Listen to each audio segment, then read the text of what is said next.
राम राज्य के 6 महीने बीते, तब सबको विदा करने की बात राम जी सोचने लगे। लक्ष्मण जी बैठे हैं, भरत जी, शत्रुघ्न, सीता जी भी बैठी हैं। राम जी ने कहा कि देखो, अंगद, सुग्रीव, जामवंत, नल, नील आदि, इन सबको विदाई देनी है, तो विदा में उनको खाली हाथ कैसे भेजें? उनको कोई ना कोई वस्त्र ओढ़ाना पड़ेगा, कुछ प्रसाद अर्पण करना पड़ेगा। तो राम जी कहते हैं कि देखो, विभीषण जो आए हैं ना, उनको तो वस्त्र मैं ओढ़ा दूंगा विदाई का। भरत जी ने कहा कि फिर सुग्रीव को भैया मैं वस्त्र ओढ़ा दूंगा विदाई का, ठीक है। शत्रुघ्न ने कहा ठीक है, नल, नील आदि को वस्त्र मैं ओढ़ाऊंगा विदाई का।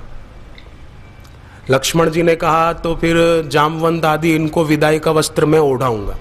ये बात चल रही थी, आपस में सेवा बांट रहे थे। इतने में जब हनुमान जी का नाम आया तो किसी ने कहा कि प्रभु रामचंद्र जी को कहा कि हनुमान जी को तो वस्त्र आप ओढ़ा देंगे? तब राम जी की आंखों में आंसू आ गए। राम जी ने कहा, नहीं, मुझे क्षमा करो, मैं हनुमान जी को विदा नहीं दे पाऊंगा, क्योंकि मैंने हनुमान जी को कहा है, सुन सुत तो ही उऋण मैं नाही। हनुमान जी के ऋण से मैं कभी उऋण नहीं हो सकता, मैं नहीं उड़ा सकता, मैं हनुमान जी को विदाई की बात नहीं कह सकता, ये मेरी शक्ति नहीं है। तब कौन करेगा ये काम? राम जी ने कहा, किसी से कर्जा लिया हो और जिससे कर्जा लिया हो वो घर में हो, क्या उसको हम कहेंगे कि घर से बाहर जाओ, भले निकल जाओ? मैं तो हनुमान जी का कर्जदार हूं, मैं उनको विदाई नहीं दे सकता। भरत जी को कहा गया कि तुम ओढ़ा देना विदाई का वस्त्र, तो भरत जी ने कहा कि मैं भी उनका कर्जदार हो चुका हूं। जब लकड़ियों का ढेर रखकर मैंने आग लगाई थी, 14 साल की अवधि पूरी हो गई थी, राम जी आ नहीं रहे थे, मैं तो चिता में प्रवेश करने की तैयारी में था। इतने में हनुमान जी आ गए और मुझे ये खुशखबरी सुनाई कि राम जी आ रहे हैं। तब मैंने हनुमान जी को कहा था, नाहिन तात उऋण में तो ही, मैं तुम्हारे ऋण से उऋण नहीं हो सकता, इसलिए मैं भी हनुमान जी को विदाई का वस्त्र नहीं ओढ़ा सकूंगा, मुझे माफ करो, मैं ये सेवा नहीं कर पाऊंगा। तब सब लक्ष्मण जी की ओर देखने लगे कि भैया लक्ष्मण, तुम हनुमान जी को वस्त्र ओढ़ा देना। तब लक्ष्मण जी भी रो पड़े और कहा कि प्रभु, आप तो जानते ही हैं, मैं आज यहां पर जीवित खड़ा हूं तो हनुमान जी की कृपा से ही मैं जीवित खड़ा हूं। मुझे जीवन दान देने वाले को मैं कैसे कहूं कि आप भले जाएं, उनको वस्त्र ओढ़ाऊं विदाई का? ये काम मेरे से नहीं होगा। तब शत्रुघ्न जी को कहा गया कि आप हनुमान जी को वस्त्र ओढ़ा देना, तो शत्रुघ्न जी के नेत्र भर आए, आंखों में पानी भर आया, और शत्रुघ्न जी ने भी कहा कि हनुमान जी मेरे को रोज भगवान की महिमा की बातें सुनाते हैं, भगवान के बारे में सुनाते हैं, मेरी भगवान में भक्ति बढ़ाते हैं, मैं भूल कर भी ये काम नहीं कर सकता, मेरे से नहीं होगा, मुझे मत बोलो। तब सबकी नजर सीता जी के तरफ गई कि सीता जी शायद ये काम कर लें, सीता माता ओढ़ा दे।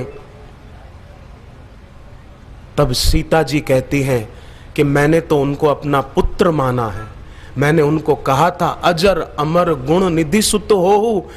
माँ अपने बेटे को कभी जाने को कह सकती है, विदाई दे सकती है? माँ का दिल मानेगा?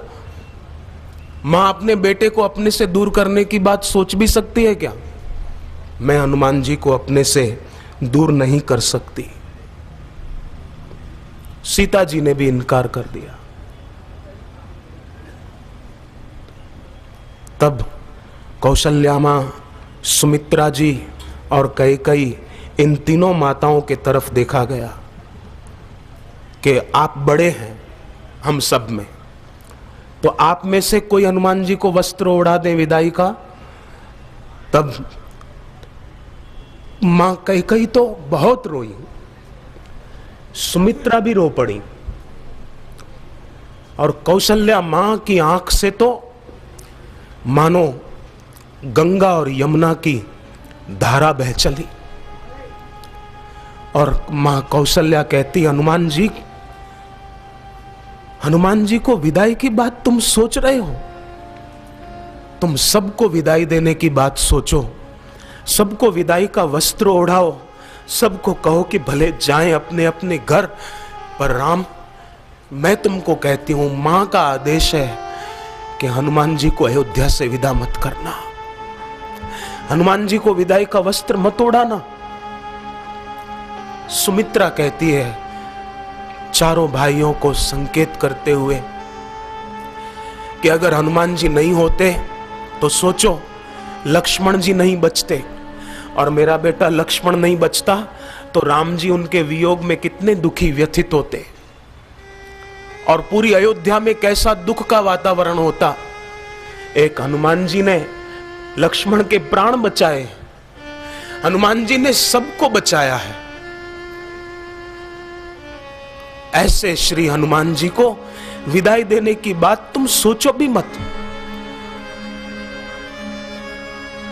मां कैकेयी भी बोली कि भरत तो अग्नि में प्रवेश कर रहे थे, शरीर को नष्ट करने की तैयारी में थे, पर हनुमान जी ने आकर भरत को बचाया है।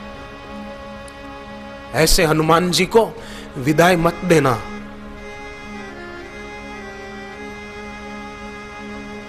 आखिर सबने फैसला किया कि और सभी को तो विदाई का वस्त्र ओढ़ाएंगे, पर हनुमान जी को नहीं ओढ़ाएंगे, तो वो जाएंगे ही नहीं, वो अयोध्या में ही रहेंगे।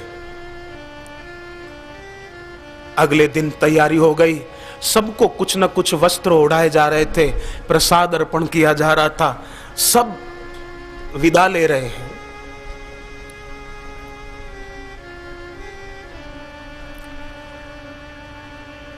अंगद भी पहले बहुत रोए, पर हनुमान राम जी ने उनको भी माला पहनाई, उनको भी निश्चिंत और निर्भीक करके विदाई दी। सब गए। आखिरी में देखा कि सबके पीछे हनुमान जी भी चले गए। जब हनुमान जी गए तो मां कौशल्या राम जी को कहती, अरे हनुमान जी को रोको। सुमित्रा मां, कैकेयी सब बोल पड़े, हनुमान जी को मत जाने दो, उनको रोको रोको। पर हनुमान जी तो निकल गए वायु वेग से। और हनुमान जी कहां गए? हनुमान जी सुग्रीव के पास गए, और सुग्रीव को हनुमान जी प्रणाम करते हैं। हनुमान जी अखंड ब्रह्मचारी संयम की महामूर्ति हनुमान जी विषयी सुग्रीव को प्रणाम करते हैं। कैसी नम्रता है। तब सुग्रीव चरण गही नाना, भांति विनय कीने हनुमाना। हनुमान जी ने प्रार्थना की कि अगर आपकी आज्ञा हो तो मैं 10 दिन राम जी के चरणों में और भी रहना चाहता हूं। कैसा प्रेम है। मैं राम जी के चरणों में रहना चाहता हूं, अगर आपकी अनुमति हो तो मैं रहूं। दिन 10 करी रघुपति पद सेवा, पुनि तव चरण देखियहु देवा। मैं फिर आपके चरणों में हाजिर हो जाऊंगा, मुझे 10 दिन की अनुमति दीजिए, मैं राम जी के चरणों में रहना चाहता हूं। तब कथा आती है कि सुग्रीव की आंखों में आंसू आ गए। सुग्रीव ने हनुमान जी को उठाया और अपने गले लगाया। सोचो कैसा दृश्य रहा होगा।